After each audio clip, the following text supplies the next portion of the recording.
truc qui ressemble à un vieux Kleenex oublié par les âges. C'est de l'amiante. Une roche molle. C'est une roche molle, c'est une roche poilue, c'est une roche souple.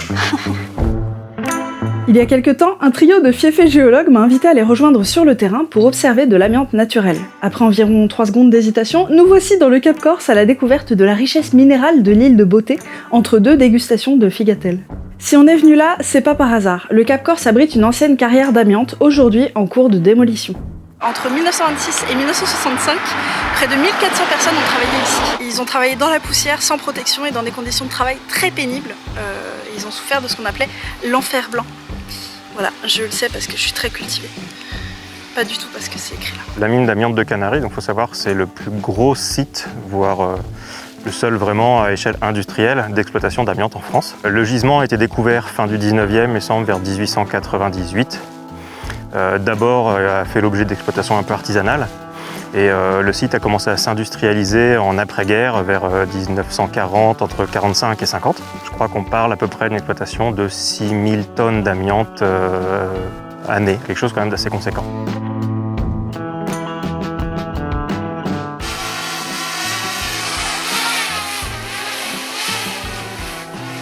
Bye!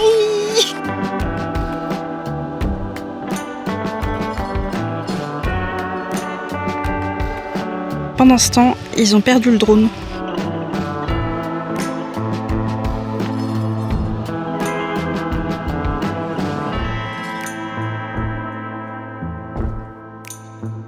Sans aucun signe de vie du drone, on a décidé de se rapprocher de la carrière dans l'espoir de mieux voir où il pouvait se cacher.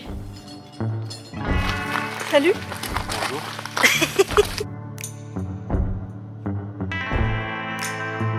Bon, la quête du drone se poursuit. On a fait un bout de la route en voiture pour essayer de le retrouver. Et là, ils sont en train de chercher. Notez le il. C'est le retour, mais a-t-il un drone dans son sac? Alors? C'est beau? Tu l'as trouvé? Et non. Ah. Mais c'est beau. Bon ben, rip, mais à défaut, on a trouvé l'autre chose qu'on était venu chercher ici, des fibres par milliers! Vraiment, partout, partout. L'épaisseur de chrysotile, ça. Ah oui, d'accord. Tu vois les fibres? Très bien, oui. Elles sont bien longues, bien souples. Donc tu les vois aussi bien clean ici. Ouais. Et tu vois qu'avec les effets de l'eau, ouais, les fibres se détachent de la roche les unes des autres et elles vont venir s'incliner comme ça dans le sens de la pente. Et okay, tu peux retrouver ce phénomène aussi un petit peu au-dessus. Et tu vois, elles vont venir se courber comme ça. Comme Julien. Et après, elles vont former ce qu'on appelle des cascades de fibres jusqu'à former des pâtés qu'on va appeler des terres blanches. Mmh. Et là, on le voit très bien, là, cette fibre courbe ici. Ouais. Tu vois bien l'effet de cascade. Et en effet, ça, quand tu le prélèves, tu as la sensation d'arracher un scratch. Ah ouais? Ouais, vraiment, tu as l'impression d'arracher un textile. C'est assez inhabituel comme sensation. Bah, ils avaient été bons, hein. Je disais, ils avaient bien prospecté quand même. Ouais, et encore, tu sais que c'est du faible, hein. C'est un minerai qui est pas riche pour eux. Ça t'émeut de voir tout ça? Bah, c'est impressionnant. Ouais.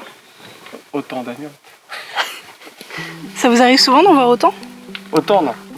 Bon, au fait, on parle, mais c'est quoi l'amiante au juste? L'amiante, c'est pas un minéral, c'est un produit industriel. Et ce sont des fibres minérales d'une certaine taille qu'on a utilisées et exploitées pour les introduire dans des matériaux comme des fibrociments, etc. Ce qui définit ça, en fait, c'est une morphologie, une chimie. Voilà, pour simplifier, c'est ça. Ces fibres sont au nombre de 6 familles minérales, enfin 6 espèces minérales, donc 5 amphiboles et une serpentine, donc le chrysotile. Et puis il y a aussi l'actinolite, la trémolite, la crocidolite, la mosite et l'anthophilite.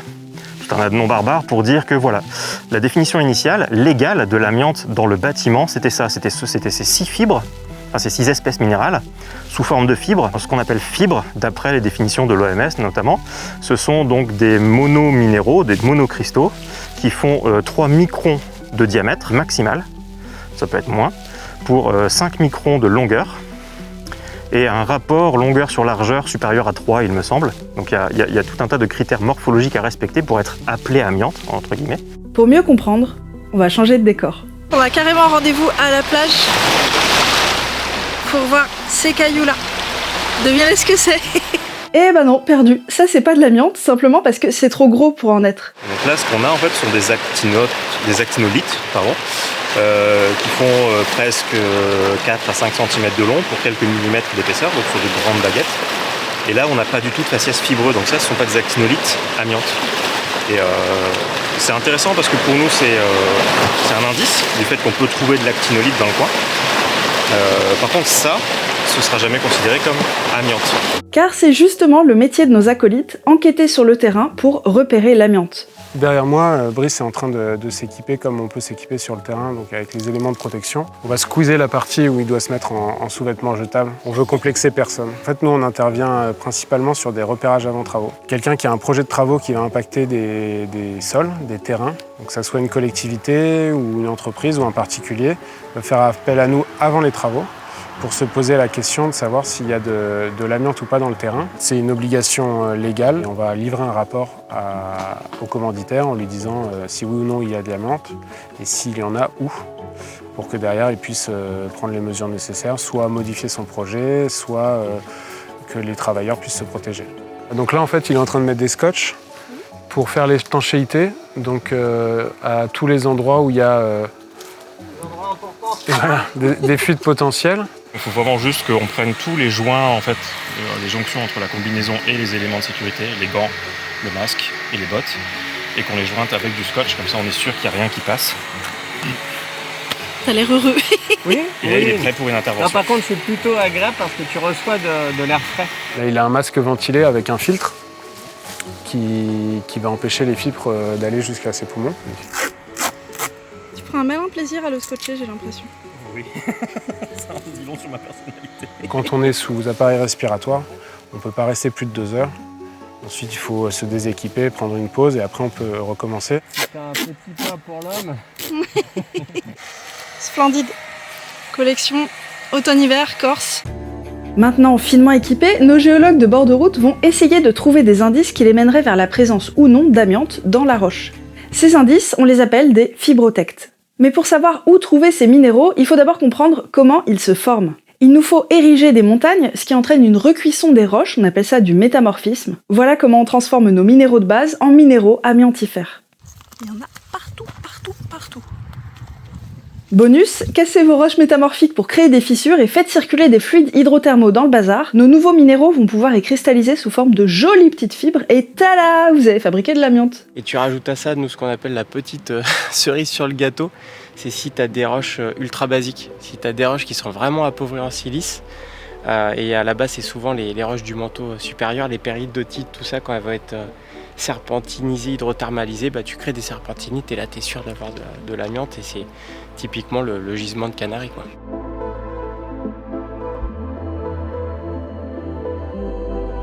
Plus on s'approche, plus il y a de l'amiante, mais ça se voit, les roches sont chevelues, quoi. Et là, du coup, on s'approche du pit. Donc c'est là où ils ont creusé, justement, pour miner l'amiante. On va voir ça. C'est une carrière, en fait, avec des grands gradins. Et on descend de gradin en gradin pour descendre dans l'exploitation. Il y avait des tunnels qui passaient dans les serpentines en colimaçon, donc vraiment à l'intérieur de la montagne. L'exploitation de la serpentine en soi est assez simple. C'est une roche assez meuble. Et donc on l'abattait en fait, on abattait des grands gradins et après on jetait tout dans les wagons qui descendaient. Et après le process était vraiment sur place, donc on passait de la mine qui était en haut au process industriel qui permettait de séparer, donc d'abord par broyage, et après dans ce broyage on faisait des nettoyages pour récupérer les fines et les fibres. On faisait sécher et après il y avait un processus de récupération, de filtre des fibres. Et après on enlevait les blocs qu'on appelait les stériles. Et soit on les stockait en haut dans des gros blocs, dans des gros monts de stériles, soit parfois ils évacuaient aussi directement en bas vers la mer. À la base, tout ça, c'était des criques. Oui. C'est rempli par les déblais. C'est ça. Ces plages, originellement, n'existent pas. C'était des zones, apparemment, où des bateaux pouvaient venir. Et en fait, donc, elles sont apparues par, justement, l'apparition de la mine, les travaux et les déblais qui étaient mis directement dans la mer. Et les courants ramenaient un petit peu tout ça et les ont comblés. Donc, en fait, ces plages sont relativement récentes, finalement, et sont artificielles. Et donc, en fait, c'est une exploitation assez simple. C'est des processus principalement mécaniques qui permettaient, à la fin, d'avoir un concentré de fibres et qui étaient empaquetés directement sur site, en gros sacs qui ressemblent à des sacs de farine. Il existe des archives où on voit les gens se les mettre sur l'épaule et aller les charger dans le camion, dans une fumée blanche assez extraordinaire. Tu sais si les travailleurs étaient protégés un peu Non, les protégeurs n'étaient pas travaillés à l'époque. C'est dans les années 60 que les premiers indices quant au lien entre les maladies et l'exposition à l'amiante sont arrivés, notamment au grand public. Il n'y avait pas les mêmes moyens de communication à l'époque. Puis c'était C'était un produit miracle, c'était un produit industriel assez extraordinaire qu'on a mis dans beaucoup de matériaux secondaires, des bétons, des cols, des peintures, des dalles, on en a fait un petit peu tout. C'est un matériel avec des propriétés absolument fantastiques. Donc il y avait une vraie demande et un vrai besoin. C'était vraiment un super matériau, c'est pas de chance, mais c'est un très bon matériau avec des caractéristiques physico-chimiques excellentes, résistance pour l'électricité, pour imputrescible, donc c'était un super matériau et jusqu'au moment où on comprenne que c'était effectivement dangereux pour la santé, quoi. L'amiante avait aussi l'avantage d'être peu cher. On connaît son utilisation dans le BTP, un peu moins dans les transports, des plaquettes de frein des voitures et des trains jusqu'aux salles de machines des bateaux, et les produits du quotidien, comme isolant thermique dans les fers à repasser, les grille-pains, les sèche-cheveux, les cheminées, les maniques, et même en guise de neige artificielle pour décorer votre sapin à Noël. Fun fact, pas très fun, du coup fact, dans le film Le Magicien d'Oz, la neige utilisée était du chrysotile pur. Ça risquait pas de prendre feu comparé au coton. J'espère que les gens sur le plateau avaient une bonne mutuelle. Les fibres d'amiante ont 3 qualités qui sont aussi leurs défauts. Elles sont très fines, résistantes et biopersistantes. Une fois inspirées, elles se logent dans les alvéoles pulmonaires et n'en ressortent jamais. Notre système immunitaire tente alors de les déloger, mais sans succès. Nos macrophages ne font que les chatouiller en envoyant au corps des signaux à l'origine d'une inflammation chronique. En recevant ces signaux, les poumons tentent de se réparer mais ne font qu'accumuler du tissu jusqu'à former une fibrose appelée asbestose. Les tissus pulmonaires se momifient et ne permettent plus de respirer correctement. Parfois, l'amiante peut causer un cancer des poumons ou de la plèvre, la membrane qui emballe les poumons. C'est même un indice qui ne trompe pas. Si vous avez un mésothéliome pleural, c'est quasiment sûr que vous avez été exposé à l'amiante. Pas aujourd'hui, ni hier, ni avant-hier, ni avant-hier, ni avant-avant-avant-hier, j'ai dit 2 fois avant-hier. Si votre cancer se déclare aujourd'hui, c'est que vous avez probablement été en contact avec l'amiante il y a 40 ans en moyenne. Pour l'asbestose, la période de latence est de plus de 20 ans, ce qui explique en partie la prise de conscience tardive des autorités après le boom de l'amiante du début au milieu du XXe siècle. Mais c'est bien sûr pas la seule raison. En France, en tout cas là je parle de l'amiante bâtie, on commençait à savoir les risques sanitaires qui étaient associés et en fait il y avait un tel lobby que ça a mis beaucoup de temps à appliquer toute une protection des travailleurs ou même à l'échelle sanitaire. Certains industriels essayaient de dire non en fait chrysotile c'est quand même beaucoup moins dangereux que les amphiboles qui eux étaient moins produites industriellement. Et non, il s'avère que ça marche pas comme ça. Et les études sont très compliquées. Ce qu'il faut retenir, c'est que de toute façon, c'est des morphologies particulières avec une chimie particulière. Et quand ça se cale dans les alvéoles des poumons, que ce soit chrysotile ou les amphiboles, ça n'en sort pas. Et c'est bien ça le problème, quoi. Notre cher Claude Allègre, qui décidément est dans tous les bons coups, a même dénoncé un phénomène de psychose collective en 96, soit 1 an avant l'interdiction de l'amiante en France. Il avait beaucoup de flair. Oui, parce qu'il faut attendre 1997 pour que la France interdise enfin l'usage de l'amiante, alors même qu'il est classé comme cancérigène avéré dès 1973, et que les premiers cas d'asbestose dans les pays anglophones remontent au début du siècle. L'affaire de l'amiante est considérée comme l'un des plus graves problèmes sanitaires du XXe siècle. Il y aurait de quoi lui consacrer toute une vidéo tellement cette histoire est rocambolesque. Curieusement, la mine de Canaries a été fermée avant l'interdiction d'exploitation de l'amiante pour des raisons de brousouf. D'une part, le gisement n'était plus assez rentable et d'autre part, les nouvelles normes de sécurité auraient coûté trop cher à l'exploitant qui a préféré rage quit en 1965. L'activité occupait alors 300 personnes. Quant aux installations, elles sont en train d'être démolies. Mais si tout le monde a entendu parler des dangers de l'amiante dans le bâtiment, c'est beaucoup moins connu quand ce même amiante est encore dans son caillou. C'est pas parce que c'est naturel que c'est moins dangereux. C'est étonnant parce que on commence à bien connaître le risque de l'amiante bâtie. Il n'y a pas eu cette logique de se dire pourtant l'amiante on le sort du sol et on ne le transforme pas.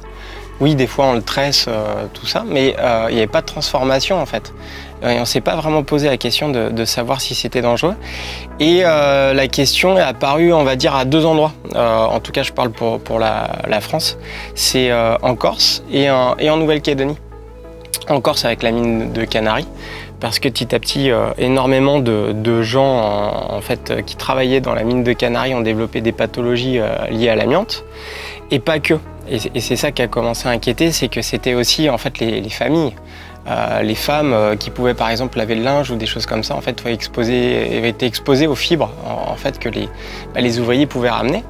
Et puis c'est aller aussi un peu plus loin de se dire c'est même des fois des gens qui n'ont pas été exposés professionnellement qui présentent ces pathologies. Donc on a commencé à comprendre avec ça c'était peut-être environnemental.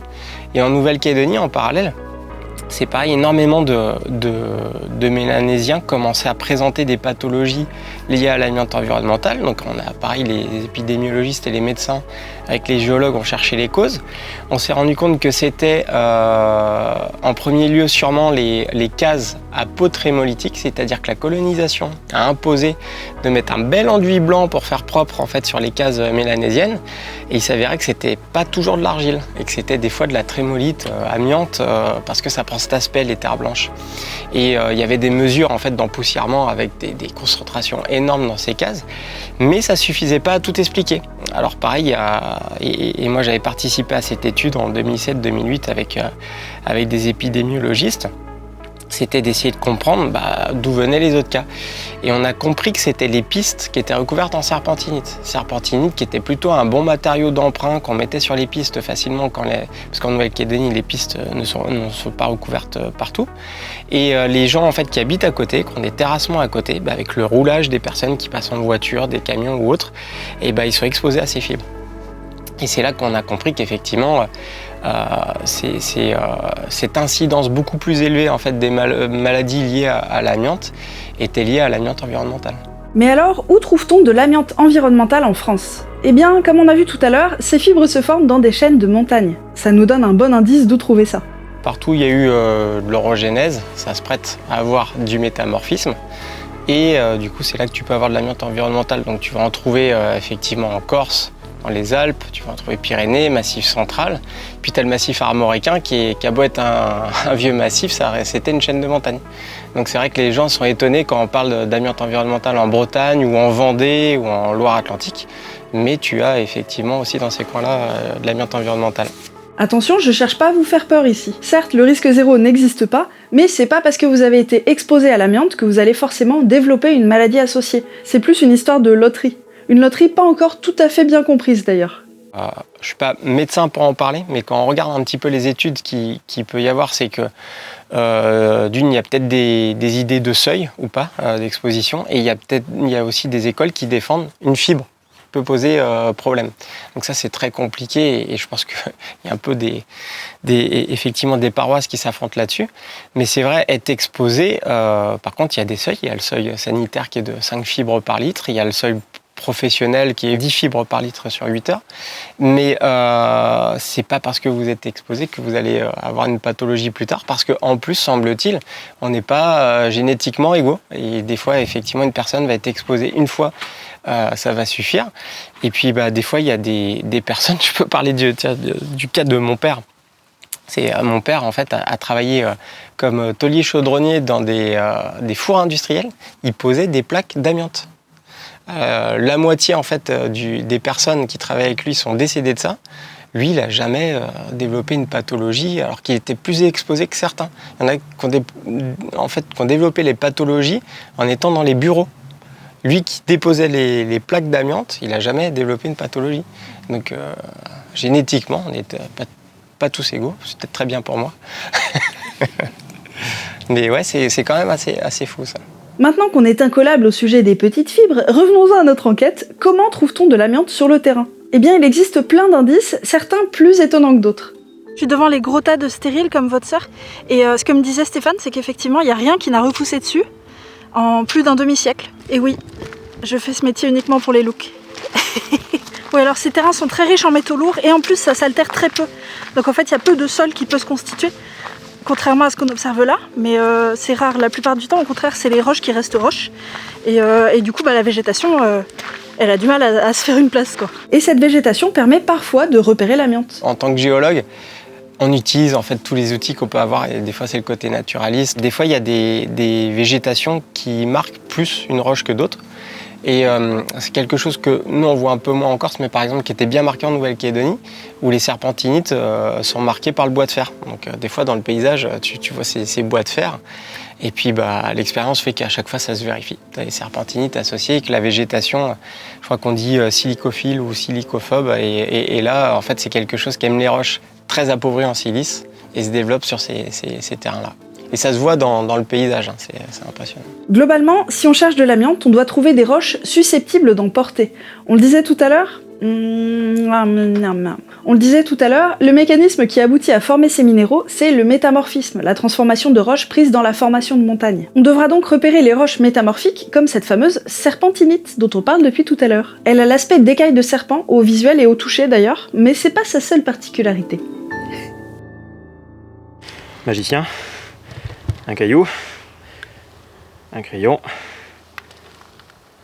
et hop, Waouh! lévitation. Et comment ça se fait alors? C'est quantique? Pas de magie quantique, je suis désolé. Donc la serpentine, c'est une roche qui contient un minéral qui s'appelle la magnétite. Et la magnétite, comme son nom l'indique, réagit au magnétisme en fait, est attirée par un aimant. Et comme elle est en quantité non négligeable dans la serpentine fait partie des rares roches qui réagissent assez facilement à l'aimant. Et donc en fait, il suffit d'un petit bout de crayon aimanté comme ça, en suspension, c'est le principe du fil à plomb. Et si ça attire l'aimant, il y a de fortes chances que, notamment en plus dans le contexte corse, on soit en présence de serpentine. Ok. Du coup, c'est très pratique quand on a un doute, notamment quand on est dans une rivière, dans des galets, des alluvions, des choses comme ça. Pour trouver un petit bloc de serpentine, Wow. on a l'outil magique. Ces serpentinites se forment au fond des océans, notamment dans des contextes de subduction ou lors de la formation de montagnes sous-marines. Tu prends ta roche, en fait ton manteau, et tu vas l'hydrater avec beaucoup d'eau de mer quand tu vas l'amener en surface. Et tu vas créer ces phénomènes de serpentinisation et qui sont connus aussi, c'est très intéressant pour capter le CO2. Dans les histoires géologiques, avec des gros phénomènes de serpentinisation, on a réduit en fait le CO2 dans l'atmosphère. Et si vous avez de la serpentinite, c'est bingo, il y a de fortes chances que vous y trouviez de l'amiante. Donc là, Brice me disait, on a une péridotite qui s'est pas complètement serpentinisée et qui a déjà des veines d'amiante, des veines de chrysotile dedans. Oh bah là t'as des veines de chrysotile partout. Là voilà. Tout ce qui tu vois qui a cet aspect un peu chatoyant, tu sais, comme les CD, tu vois. Ouais. Et ça c'est des veines de chrysotile partout dans ce galet de serpentinite. Vous aurez sans doute remarqué qu'on n'avait pas les super tenues top sécurité qu'on a montré au début, c'est juste que là, c'est pas une vraie intervention. On ne manipule rien et les cailloux qu'on croise ici ne sont pas bien dangereux. Dans la mine, je me serais vraiment pas amusée à toucher quoi que ce soit à main nue. Là, les veines d'amiante sont prises dans les galets, elles risquent pas de nous sauter au visage, même si évidemment je me suis lavé les mains après. Et puis, on a eu beaucoup de chance parce qu'il a plu la nuit précédente, donc ça a bien plaqué toutes les fibres sur les rochers. D'habitude c'est des vénules, tu vois, millimétriques, mais là tu vois ça peut être des chrysotiles centimétriques. Oui. Donc là ça commence à être assez gros. C'est une belle veine. C'est une belle veine. Tu as de la veine? Tu as de la veine.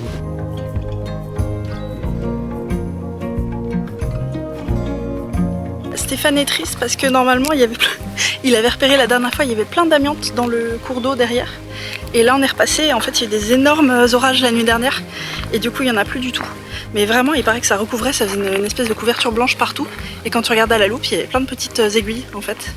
Charmant. Et là il n'y a plus rien, du coup il est triste. C'est un peu l'ascenseur émotionnel ce terrain.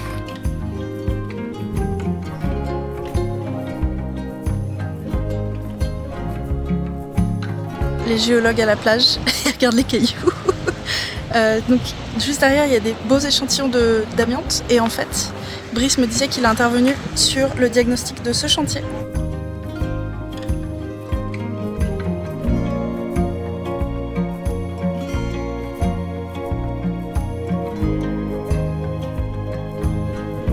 C'est une gerbe. C'est le vrai terme? Oui. Tu vois, ça c'est encore un exemple. T'as ta roche qui est susceptible de contenir de l'amiante, mais qu'on n'a pas toujours. Et même pas partout. Et puis tu commences à détecter par endroits ces choses-là. Tu les prélèves pour t'assurer que, comme on disait, en termes d'analyse, ça soit de l'amiante. Et puis après, tu essayes de voir si c'est réparti uniformément dans la roche ou si tu as des couloirs en fait, de déformation ou d'accident auxquels ils sont associés. Et ça te permet de cartographier, de délimiter les zones pour le futur chantier.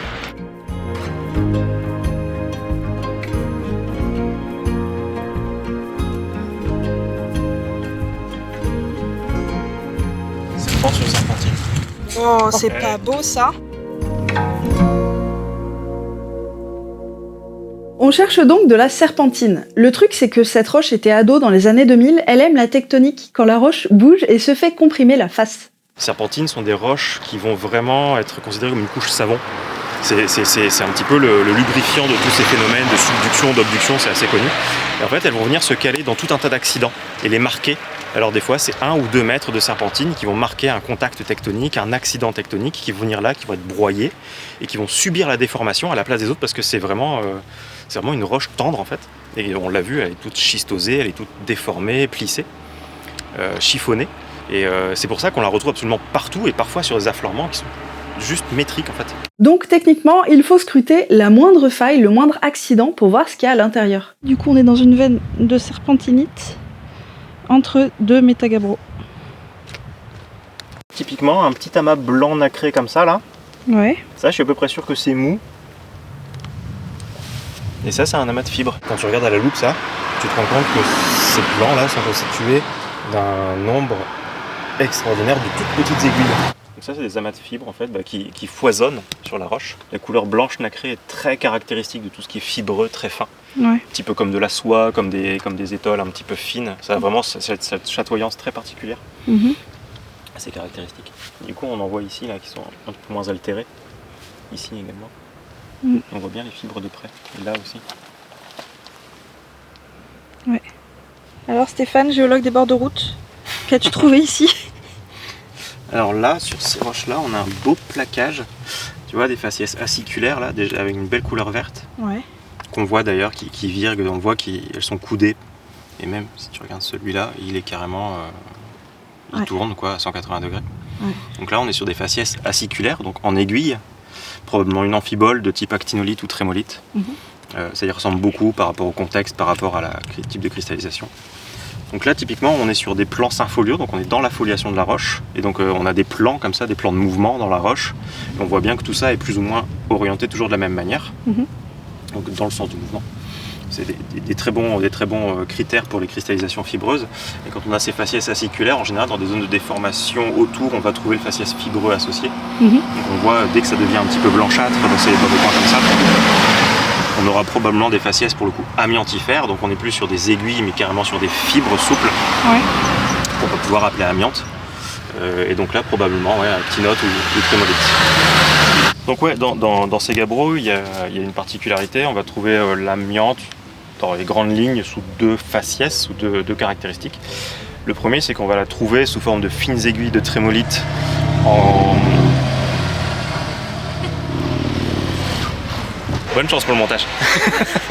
Dans la foliation, donc la foliation en fait c'est le marquage de plans dans la roche qui est en fait constitué de formes de couches et qui vont marquer un petit peu la déformation qu'a subie cette roche. Donc dans ces couches, dans ces espèces de plans, les fibres vont pouvoir se développer dans ce gabbro, principalement les trémolites. On va la retrouver aussi dans des contextes un peu plus recoupants, dans des structures plus secondaires, donc on va dire recouper la roche, donc des veines, des fractures, qui vont venir se remplir de cristallisation fibreuse.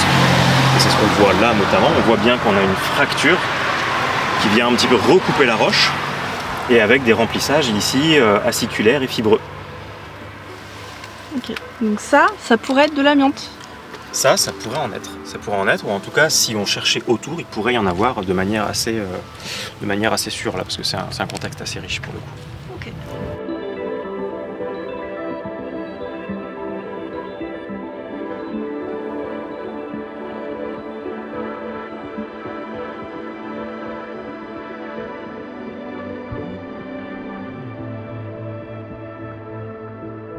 C'est un petit peu drôle parce qu'on est passé en voiture et Stéphane qui a dit là, il faut qu'on revienne là. Et du coup, on est revenu là.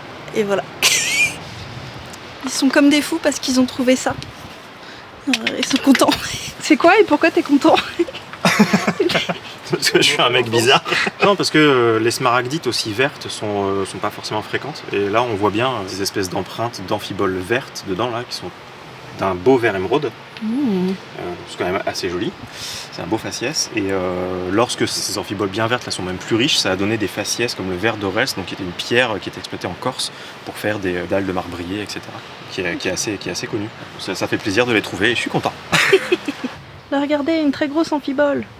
Bon, certes, c'est très joli la géologie corse, mais là, on s'égare. Alors, reprenons. Une charnière de plis. Les couches font... Bon, ça suffit, j'ai dit on reprend. Si vous deviez résumer les messages les plus essentiels concernant l'amiante, ce serait quoi? Brice?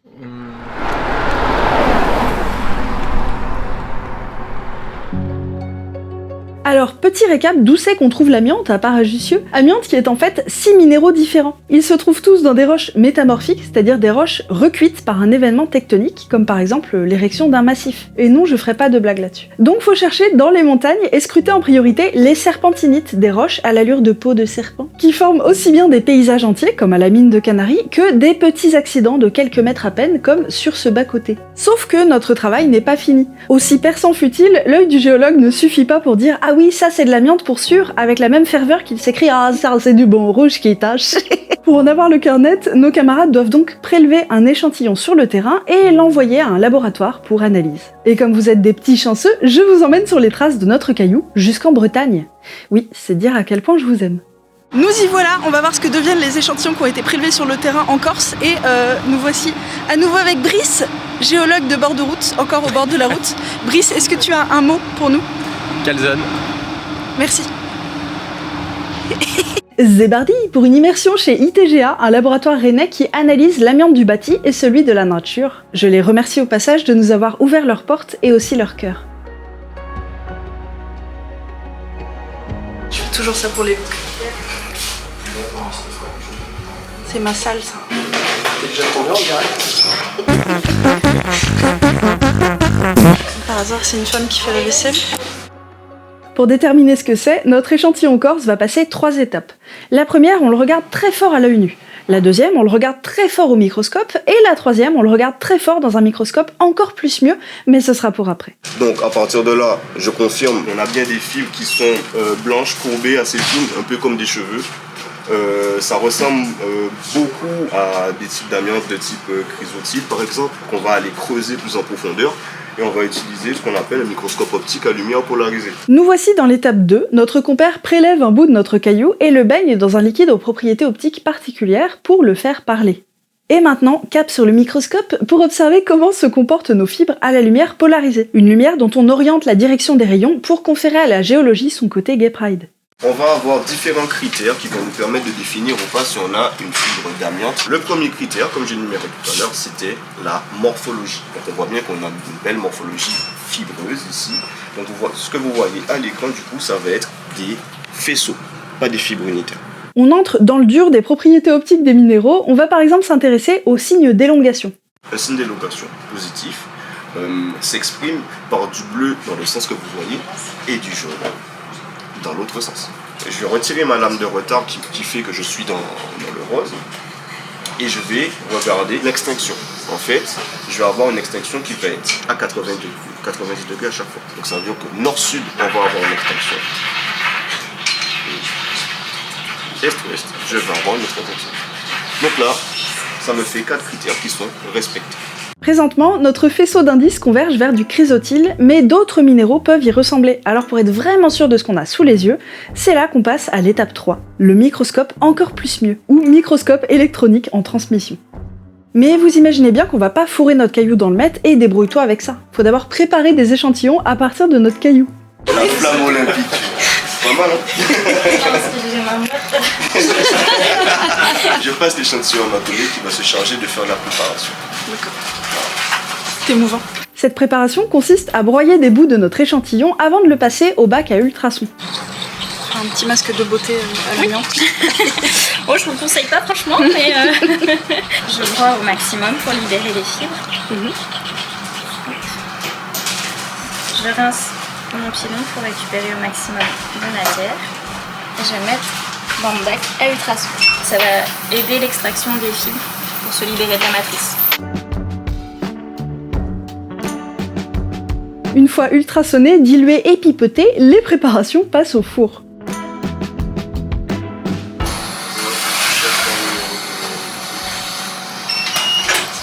Donc là, thermostat combien? Environ 180-190 pour 7 minutes. C'est prêt, direction le microscope en transmission qui est tellement gros qu'il occupe toute une pièce à lui tout seul, sans verser dans le fat shaming. L'échantillon arrive chez vous, c'est ça? C'est ça. Là, il sort de l'étui. Voilà. Paf. Là, je vais mettre mes petites grilles de cuivre sur ma canne porte-objet que je vais insérer dans mon microscope électronique pour analyse. Moi aussi, je tremble, du coup. Bah, je comprends, c'est un peu émouvant tout ça.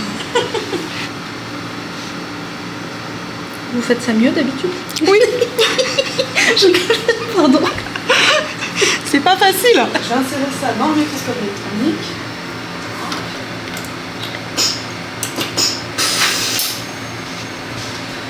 Et je vais lancer du coup le pompage, puisque dans notre colonne, on travaille sous vide.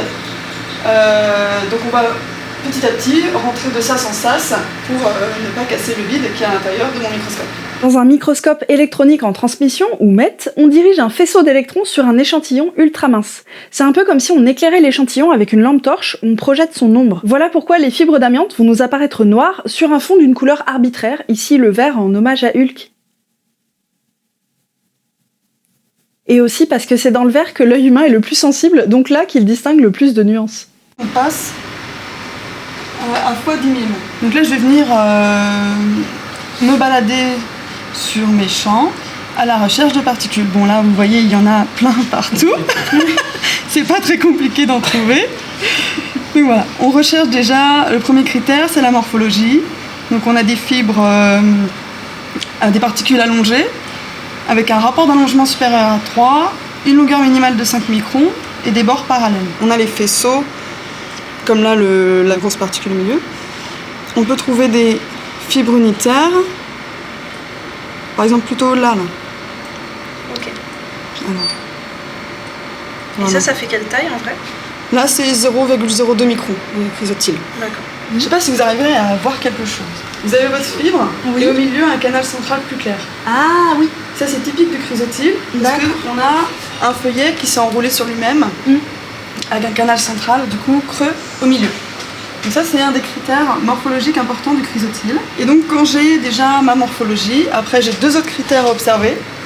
Je vais observer le réseau cristallin grâce à une diffraction électronique et ensuite la composition chimique de ma fibre. En fait, le principe, c'est de récupérer les rayons X qui sont caractéristiques de chaque élément avec un spectromètre. Et justement, l'intérêt du MET, c'est qu'on peut avoir directement sur la particule qu'on est en train de regarder accès à la composition chimique. Donc là, on observe les différents éléments qui apparaissent sur mon spectre. Et les éléments principaux, c'est lesquels? Donc magnésium et silicium. Ça vous étonne ou c'est normal? Non, c'est normal. C'est Ok. la composition chimique de notre chrysotile. Bon, cette fois, le sort en est jeté. Notre minéral est du chrysotile, c'est donc bel et bien de l'amiante. Ça tombe vachement bien pour notre vidéo, ça dites donc. Il n'empêche que malgré tout ça, j'ai toujours du mal à me figurer la taille de ces fibres d'amiante qui se font une joie de se loger dans nos alvéoles les plus intimes. Ici, en fait, on a une représentation des différentes échelles de fibres qu'on peut rencontrer. Donc ici, on a un cheveu humain. Ici, on a une fibre type laine de verre. Et ce qu'on voit, les petites particules qu'on voit, c'est des faisceaux de chrysotile. Donc c'est des groupes de fibres de chrysotile. À ce grandissement-là, on n'a pas accès aux fibres unitaires. Et ça c'est une image OMEB Ça, c'est une image OMEB. Ouais. qui a été faite chez vous ou? Oui. D'accord, là? D'accord. C'est pas mon cheveu. Nous, on s'en sert principalement sur des amphiboles.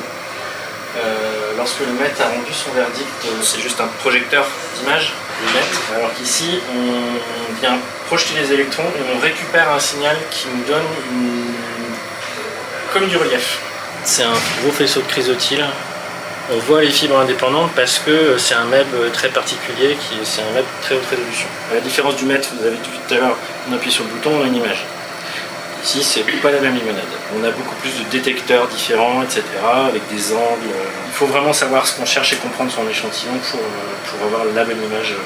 Quand on est sur du chrysotile, il n'y a pas de problème. Meta fait très bien le job, mais d'avoir quand même le complément MET pour les amphiboles, c'est intéressant. MET et MEB, ouais. Ok. Ok, donc c'est utile quoi. C'est utile dans certains cas, c'est en complément. Et voilà, maintenant vous savez ce qu'est l'amiante, où c'est-il qu'on en trouve dans la nature et comment les géologues font pour la repérer sur le terrain et s'assurer après en labo que c'en est bien. C'est un sujet assez complet qui demande l'œil affûté du scientifique tout en passant par de la biblio pour savoir où chercher. Le détecteur s'affole. Je trouve ça assez intéressant de pouvoir suivre cette espèce de chasse au trésor macro puis microscopique qui commence par les cartes géologiques et finit par un engin technologique gros comme une chambre de Crous. Et si un jour vous faites faire un diagnostic d'amiante environnementale sur votre terrain, vous saurez ce que font ces petits rigolos déguisés en dames blanches dans votre jardin. À part égarer des drones, bien sûr. Bon, bah je vends 2 batteries d'occasion pour drone DJI Spark avec la télécommande et une petite pochette de transport. J'en ai plus d'utilité. Et en cadeau, on pourra vous mettre un lot de sous-vêtements jetables spécial amiante. Si vous êtes intéressé, n'hésitez pas, contactez via la chaîne. Et oui, car on organise un super jeu concours pour vous faire gagner ce slip jetable dédicacé par l'équipe de Bureau GDA et moi-même. Un cadeau unique qui sera du plus bel effet sous votre sapin, ou sur votre sapin. Pour participer, rien de plus simple. Écrivez votre plus bel hommage au drone de Stéphane dans les commentaires de cette vidéo et nous sélectionnerons notre préféré. Plus d'infos en description. Merci pour lui. Et quand même, vous voudriez pas gagner ça ? Moi, j'ai très envie de gagner ça, à votre place.